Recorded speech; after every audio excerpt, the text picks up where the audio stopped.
What up, guys, gals, and my non-binary pals? It's Liam again. Happy Pride Month. We are here. I can't believe it. Feels like it's been a month since New York City Pride last year. We're in New York, the birthplace of Pride. And this year's theme of New York City Pride is Reflect, Empower, and Unite. And the question of the month is, how does our personal journey reflect that theme? And starting off with reflecting on our challenges, right? I myself, my coming out, like a lot of queer folk, was very difficult. Thank God not as difficult as some of my brothers and sisters and other siblings. But when I came out, it was hard on my family, and I was a little promiscuous at a young age, and it came as quite of a shock. And I put myself in a vulnerable position, where I put my life at risk at a very young age. And, it was about sex and that validation. And I could have been diagnosed with HIV a lot earlier than I was. And I think that moment in my coming out, and a lot of people's coming out, has given them strength or taught them lessons on how to live their life proud and mistakes not to repeat. And when I left high school, I was still pretty depressed, and I wanted to restart. I wanted to be gay, openly gay, not ashamed of my history or my destructive behaviors because of being closeted. I went into the city, and I was openly gay, and I was doing a lot of stuff which led me to contracting HIV and being careless and drinking.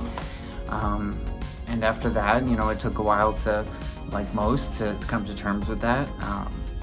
But at the time, I was already doing drag. I plan on doing this question of the month in drag, but it's a busy month for us. So it's in drag. I had to get right out of drag after being in drag for 12 hours. And I said, I'm gonna do this when I'm in boy drag. But yeah, I learned what not to do, and I realized, what I could have done differently. And you can't change the past, so you can only move forward. And it was drag queens who started Pride. It was drag queens and trans women. And drag queens have always empowered me and have empowered people in the community. And being a drag queen, I said I have to be that empowerment for someone else who is struggling. And to respect myself and show other people to respect themselves. And just being a drag queen, unites communities. All month long, I've been at 6, 7, 8 different Pride events already, meeting families, meeting parents, and just crying because they're coming up to me and thanking me.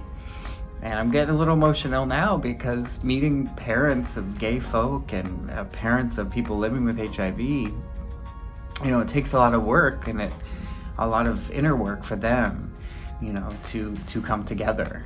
And coming to all these prides and seeing families and allies and people who are just there to support and be in this collective of happiness is beautiful.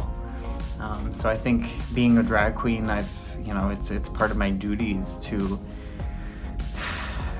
advocate for people and to use my platform for good. And through HIV Stops With Me, I can tell my story and my past actions and reflect on the mistakes I've made, and to show other people that you don't have to, look for this validation in sex or destructive behavior or turn towards, substances and that lead to an addiction. So Pride is about coming together. There's no freedom and no liberation for some of us if it's not for all of us. And that includes people with HIV, that includes our allies, that includes anybody in the fight for gay rights, for HIV. And I think every day we're making mistakes, and I will reflect and I will bring my experiences to the community in an effort to unite us and make people feel not alone. this season and every year after this, we need to continue the fight. It's not over. 500 bills and laws against us right now. And now more than ever, our siblings need our help. So feel empowered, unite, and overcome those challenges. Thank you.